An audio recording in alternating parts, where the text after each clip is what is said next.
أعوذ بالله من الشيطان الرجيم. قل هذه سبيلي أدعو إلى الله على بصيرة أنا ومن اتبعني وسبحان الله وما أنا من المشركين.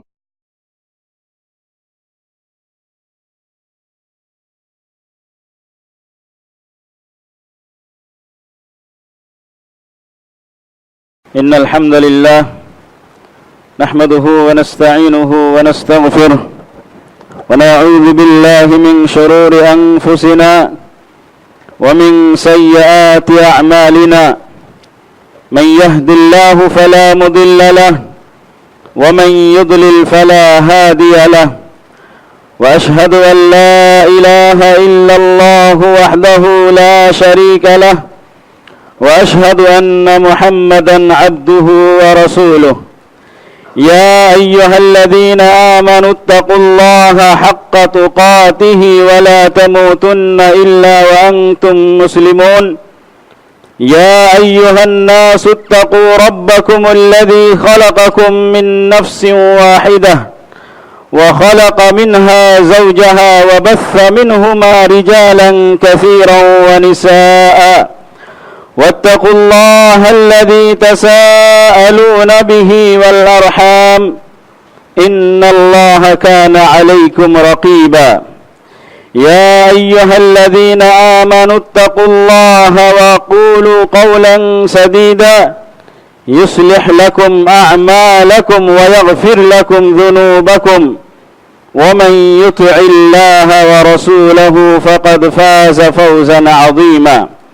أما بعد فإن خير الحديث كتاب الله وخير الهدي هدي محمد صلى الله عليه وسلم وشر الأمور محدثاتها وكل محدثة بدعة وكل بدعة ضلالة وكل ضلالة في النار.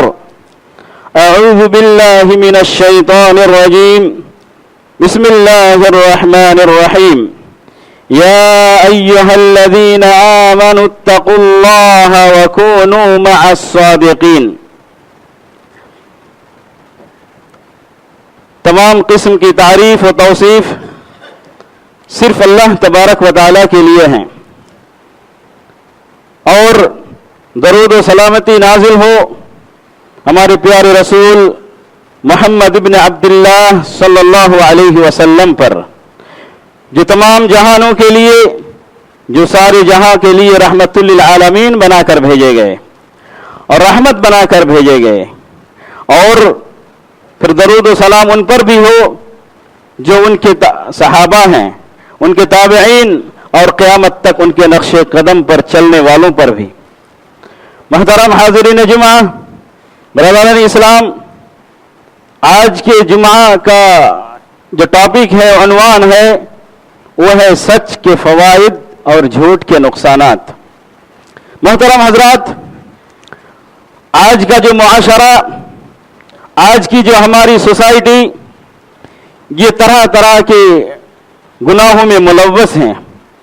مختلف قسم کی برائیاں ہمارے اندر پائی جاتی ہیں، چاہے آپ غیبت لیں یا پھر حسد و بغض، ایک دوسرے کے ساتھ صلہ رحمی ختم کرنا، قطع تعلق کرنا، ایک دوسرے سے لڑنا جھگڑنا، یہ ساری چیزیں، یہ ساری برائیاں ہمارے اندر پائی جاتی ہیں.